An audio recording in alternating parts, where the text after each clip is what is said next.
And today we are installing a water system in our van. The help from these guys. Hello and welcome to our channel. We're Jojo and Scott. We live in the Highlands of Scotland. In August last year, we took on a big challenge.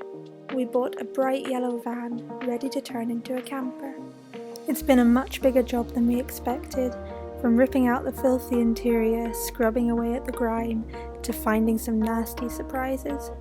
It's been a hell of a ride, with loads of ups and downs. We'd love for you to join us on this journey as we take a filthy ex-fleet vehicle, strip it back to the basics, and build up a tiny home on wheels. Thank you so much for watching.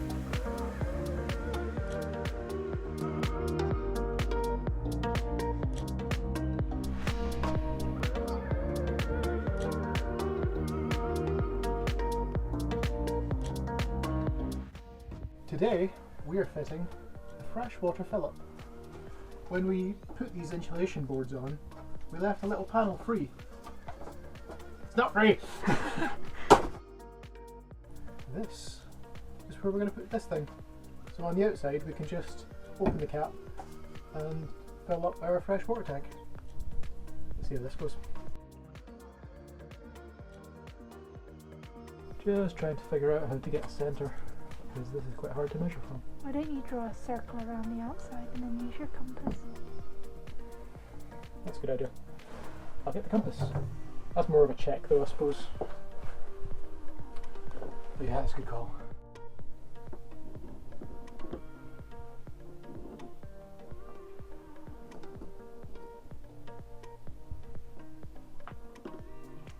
Doesn't really draw on that bit though. That's fine. You don't really expect pencil to be able to draw on everything. That's about right. Yeah. So, I will put a pilot hole through there on this side, then I'll go round to the other side and I'll drill out the actual hole with a hole saw. Oh, I can see where you are.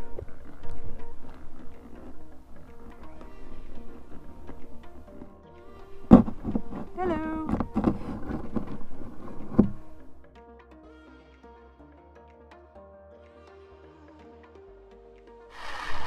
Beautiful.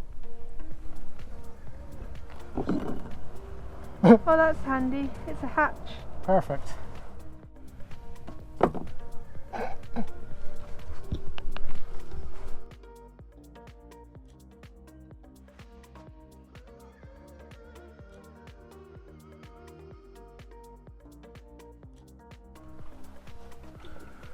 Just cleaning it up with some alcohol.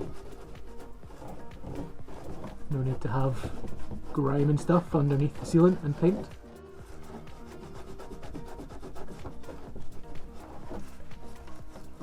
I'll get the outside. I really like that hole. It's round, isn't it?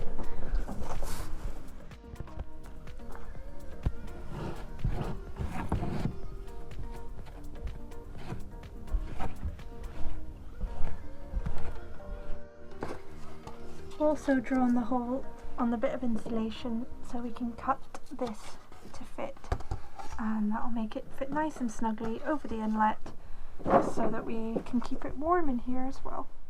What did you forget? I forgot to mark the pilot holes. Need to drill 3 holes for this thing.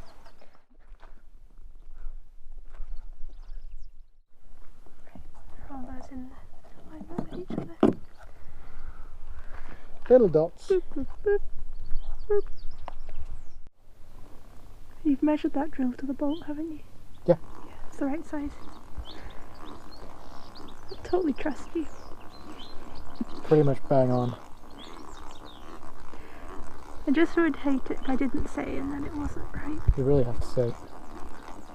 I'd rather you say and not need to than need to and not say.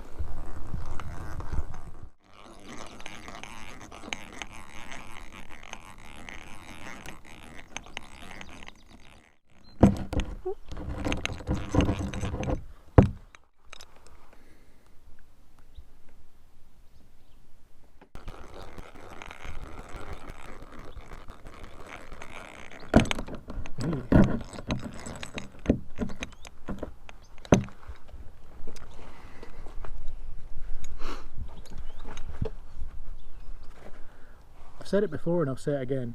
When you're drilling through metal, you want to drill slowly, and battery drills can be really fast. So this thing can't get much slower than that.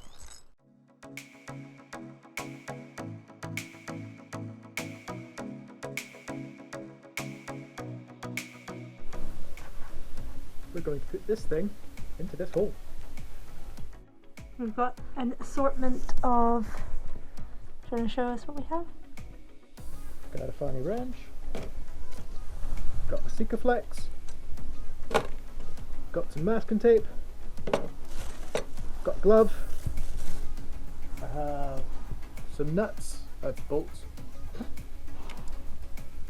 and a thingy. Let's do it. Just wait on me there.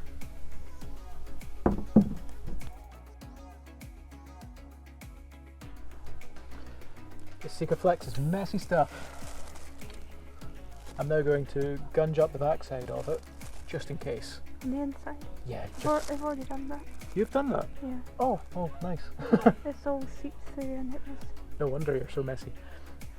So now we can just peel all of this tape off and then we're good. Leave it to dry. Yeah.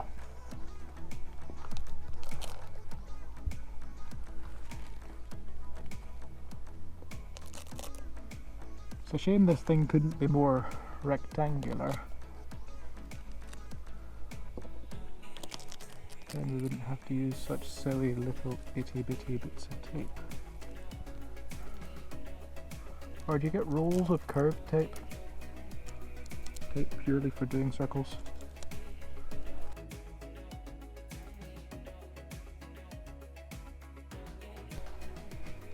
I'll tidy that up.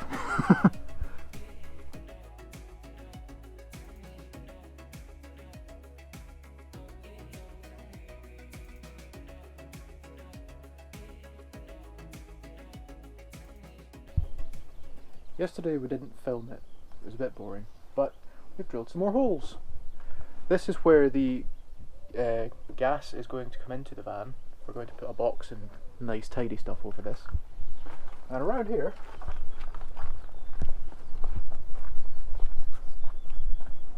this hole is where the dropout vent is going to be.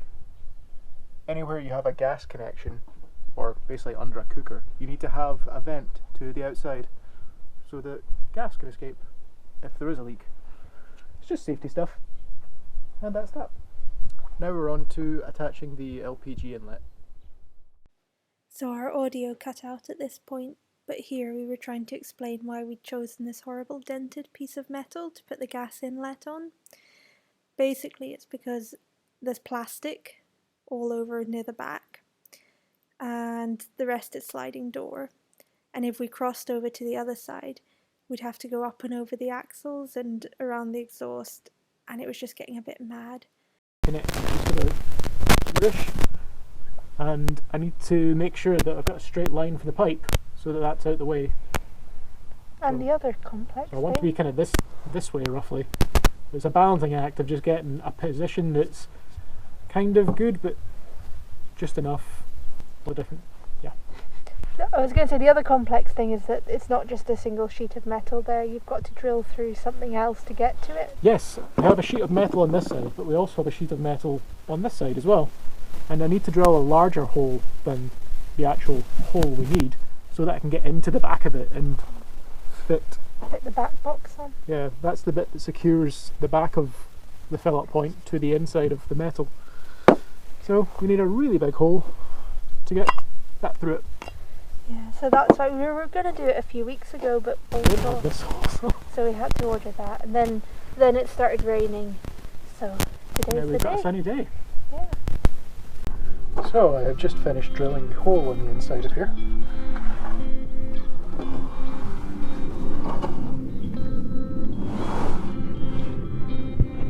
Look at that! It's a great big hole. Now I can get the back of the LPG filler in. Check. The only rule is make this hole neat. Yeah. As neat as a dented bit of metal can be. Yeah. No, you need that bit. What are you doing? You ever do that thing where you put down the wrong thing? Every time.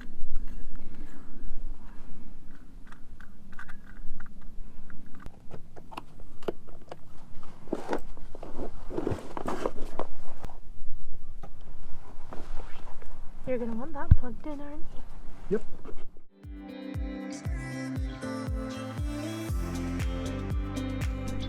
Oh look, we got another one that's jammed in there. That's good. Oh, okay, let's unplug you. Okay. Another hole in the van. We would have put this thing somewhere else if we could have, but this is the only bit below the floor level on the skirt. Round the other side doesn't work.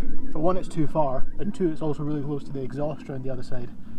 Really, this is the only bit that we've got to choose from. And I would have gone more here, but if it's too close that way, then there's not enough bend in the pipe, and it's too close to the suspension strut. So that's our only option. Silly things to weigh up. Only option is on a dented spot.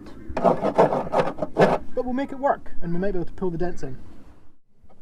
Definitely an old, because we bought an old busted van. Like, that's one of the issues. Yeah, that's part of it. But the other part is, I wonder if it's just a Ford Transit thing that they have stupid bits of plastic everywhere. yeah. Because we watch a lot of people do like Sprinter van conversions, and Yeah. I've never witnessed No problem. anyone having issues with plastic like this. But I think there's a model of Transit that comes without this. okay, maybe that's what we should have gone for. An unfortunate model. But I mean, when we were looking for the van, this was the cheapest, newest thing that we could get. Well, it works well. It's great. It's just a bit busted. It's just ex-fleet is all, so the people that used it before didn't love it. Well, they mechanically took care of it. Yeah. They bashed it a They lot. put good wheels on it. They put lots of things on it. I'll go on the inside, buff up the other hole.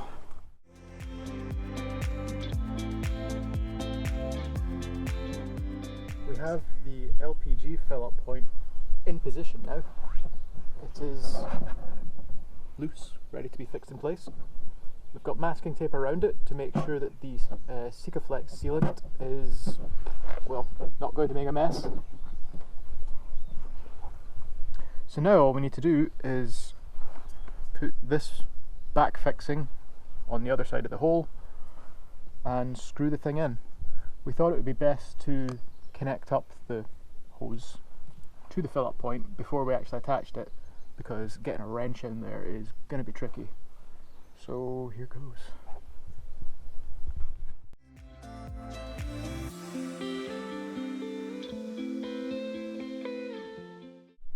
It might look sunny today, but it's about 5 degrees. That's Celsius. I think I will push this into place now. Tidy up the Sikaflex. I think I should. Do you think I should go in behind it and secure the thing in position before I tidy it up? Because I'm only going to get more squeezing out. Right.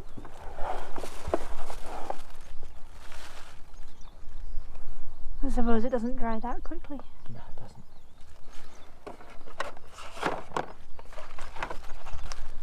So he's going to put some screws in from behind. Yep. I would have preferred to use bolts, but the thing came with screws. I couldn't find any bolts with a small enough head to fit in the gap. The screws they gave me were too short. Got my own screws. It's just the way it has to be. So that's securing the back box to the... Yes. This back box right here. Yeah, just screwing it in place. That should hold it nice and secure. I'll stop filming now because you can't really see what's going on. I'm getting just a little bit of light coming through the white plastic, which is actually really useful. Good. Because whenever I was like trying to work from in here before and I had the hole, it's so dark under here, but the hole was letting so much light in that I just couldn't see either way. Try to reuse the gloves as much as we can. Cut a finger out of it.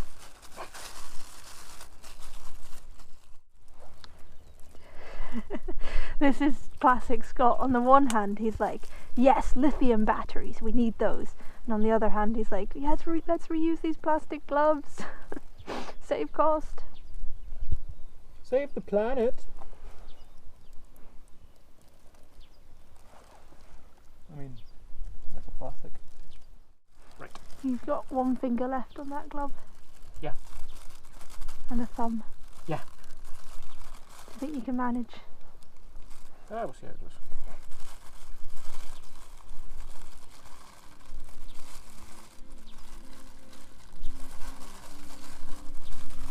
Yeah, I can reuse this one. For the third time. Oh. Love it when a plan comes together.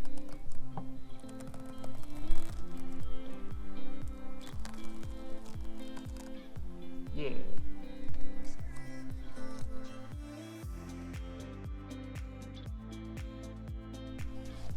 There we go. Now we just have to negotiate the other end of this sucker and find a good route for this to go under the van to the tank. Maybe the shadow of the way. There we go.